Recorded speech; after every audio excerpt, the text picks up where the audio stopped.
بسم اللہ الرحمن الرحیم۔ السلام علیکم معزز طلبہ کرام، آپ سب کیسے ہیں؟ آج ہم نور الانوار کے سبق نمبر 226 کو پڑھیں گے۔ آج کے ہمارے سبق کا عنوان ہے خفی کا حکم اور اس کی مثال۔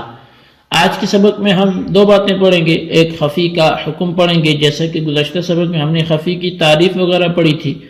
تو آج ہم خفی کا حکم پڑھیں گے، یہ پہلی بات ہوگی، اور دوسرا پھر اس کی مثال پڑھیں گے کہ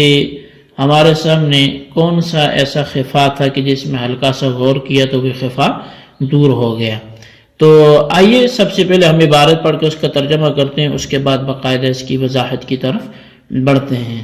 مصنف علیہ رحمہ لکھتے ہیں وَحُکْمُهُ النَّظْرُ فِيهِ لِيُعْلَمَ أَنَّ اخْتِفَاءَهُ لِمَزِيَّةٍ أَوْ نُقْصَانٍ فِيهِ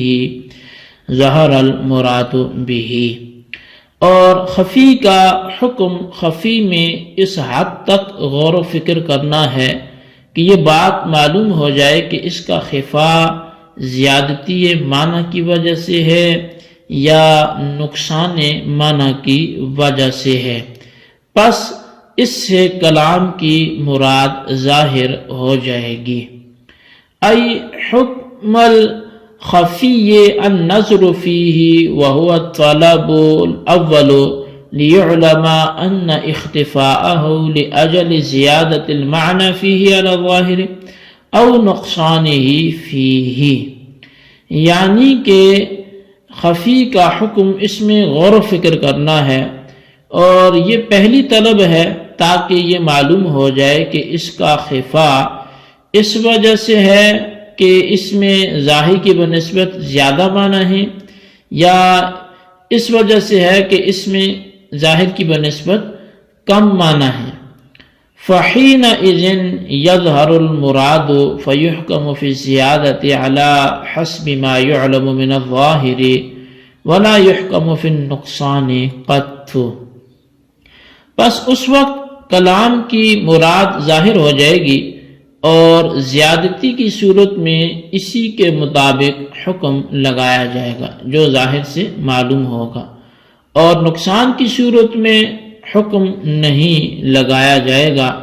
کآیت السریقۃ فی حق الطرار والنباش، جیسا کہ آیت سرقہ جیب کترے اور کفن چور کے بارے میں خفی ہے۔ فإن قوله تعالی السارق والسارقۃ فاقطعوا ایدیہما ظاہر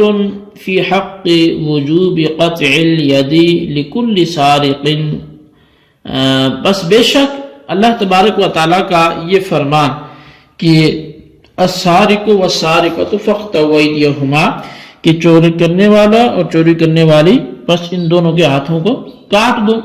اب یہ آیت ظاہر ہے قطع ید کے وجوب کے حق میں ہر چوری کرنے والے کے لیے، یعنی جو بھی چوری کرے گا اس کے ہاتھ کو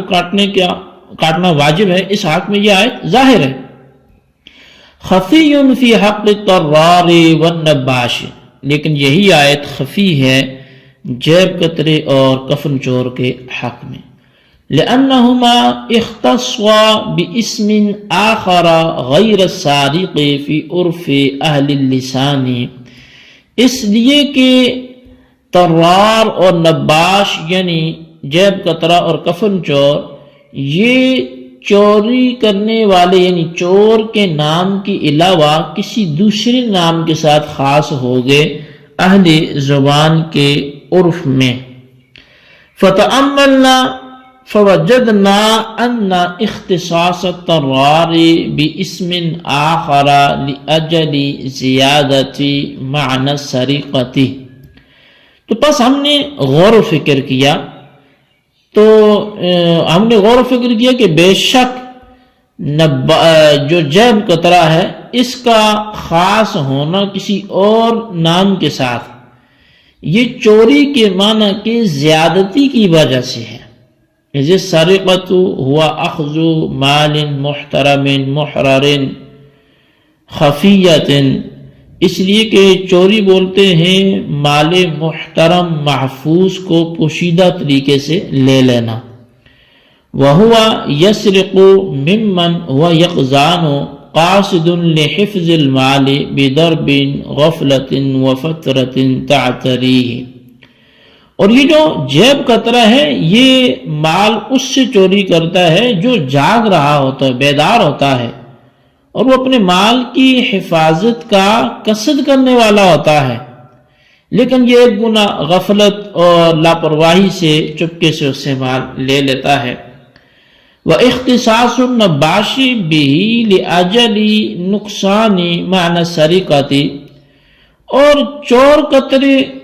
کو خاص کفن چور کو خاص کرنا یہ چوری کے معنی کی کمی کی وجہ سے ہے۔ لِأَنَّهُ يَسْرِقُ مِنَ الْمَوْتَى الَّذِي هُوَ غَيْرُ قَاصِدٍ لِلْحِفْظِ، اس لیے کہ جو کفن چور ہے یہ مردوں سے چوری کرتا ہے اور وہ اس حالت میں ہوتے ہیں کہ اپنی چیز کی حفاظت کا قصد نہیں کر رہے ہوتے۔ فَعَدَّيْنَا حُكْمَ الْقَطْعِ إِلَى الطَّرَّارِ لِأَجَلِ الزِّيَادَةِ فِيهِ بِدَلَالَةِ النَّصِّ، تو پس ہم نے جو قطعیت کا حکم تھا اس کو جیب قطرے کی طرف متعدی کیا، اس جیب قطرے میں دلالت النص سے اس چوری کے معنی کے زیادتی کی وجہ سے۔ وَلَمْ نُعِدَّ إِلَى النَّبَّاشِ لِأَجَلِ النُّقْصَانِ فِيهِ، اور یہی قطعیت کا حکم ہم نے کفن چور کی طرف متعدی نہیں کیا اس میں چوری کے معنی کے کم ہونے کی وجہ سے۔ جی طلبہ کرام، یہ تھی ہمارے آج کے سبق کی عبارت اور اس کا ترجمہ۔ تو ہم نے عبارت ترجمہ تو کر لیا، اب دیکھتے ہیں کہ ہم اس کی وضاحت کہاں تک کرتے ہیں۔ تو آئیے جتنی اس کی وضاحت ہوئی کر لیں گے، باقی انشاءاللہ پھر ہم آئندہ سبق میں سنیں گے۔ اچھا، چونکہ دو باتیں تھی آج کے سبق میں بھی، پہلی تو خفی کا حکم تھا اور پھر اس کی مثال تھی، تو حکم کے حوالے سے ہم پہلے بحث کرتے ہیں کہ خفی کا حکم یہ ہے کہ اس میں غور و فکر کیا جائے، اور یہ غور و فکر کرنا پہلی طلب ہوگی، یعنی اس مراد تک پہنچنے کے لیے، اور غور و فکر اس لیے کیا جائے تاکہ یہ معلوم ہو جائے کہ کلام کی مراد کس سبب سے پوشیدہ ہے۔ آیا اس لیے پوشیدہ ہے کہ خفی کے معنی ظاہر کے معنی سے زائد ہیں، یا اس سبب سے پوشیدہ ہے کہ اس کے معنی ظاہر کے معنی سے کم ہیں؟ تو حاصل جو ہے وہ اس طلب اور غور و فکر کے بعد خفی کی مراد ظاہر ہو جائے گی، یعنی جو وہ طلب اور غور و فکر کر رہا ہے تو اس کے بعد خفی کی مراد ظاہر ہو جائے گی، اور اس زیادتی معنی کی صورت میں خفی پر وہی حکم لگایا جائے گا جو حکم ظاہر پر لگایا جاتا ہے، اور نقصان معنی کی صورت میں خفی پر کوئی بھی حکم نہیں لگایا جائے گا، یعنی اگر وہ معنی اس میں کم ہو تو پھر اس پر حکم نہیں لگایا جائے گا، جیسا کہ اب مثال سے اس چیز کو واضح طور پہ آپ سمجھ لیں گے۔ اچھا، اب خفی کا حکم تو بیان کرتے مصنف نے فرما دیا کہ خفی کا حکم یہ ہے کہ اس میں غور و فکر کے ذریعے یہ معلوم کیا جائے کہ اس کا خفا ظاہر کی بنسبت معنی کی زیادتی کی وجہ سے ہے یا معنی کی کمی کی وجہ سے ہے۔ اب یہ جو مثال والی عبارت ہے، اس عبارت میں اس کی ایک مثال ذکر کی گئی۔ مثال کا حاصل یہ ہے کہ اللہ تبارک و تعالیٰ نے چور کی سزا بیان کرتے ہوئے فرمایا کہ السارق والسارقۃ فاقطعوا ایدیہما، یعنی چور مرد ہو یا چور عورت ہو، ثبوت ملنے پر اس کا ایک ہاتھ یعنی دایاں ہاتھ کاٹ دو۔ اب یہ آیت چور کا ہاتھ کاٹنے کے واجب ہونے کے سلسلے میں ظاہر ہے، کیونکہ اس آیت سے چور کے ہاتھ کا کاٹا جانا بغیر تأمل و غور و فکر کے واضح ہو جاتا ہے، اور چونکہ جس کلام کی مراد بغیر غور و فکر کے واضح ہو جاتی ہے اس کو ظاہر کہا جاتا ہے۔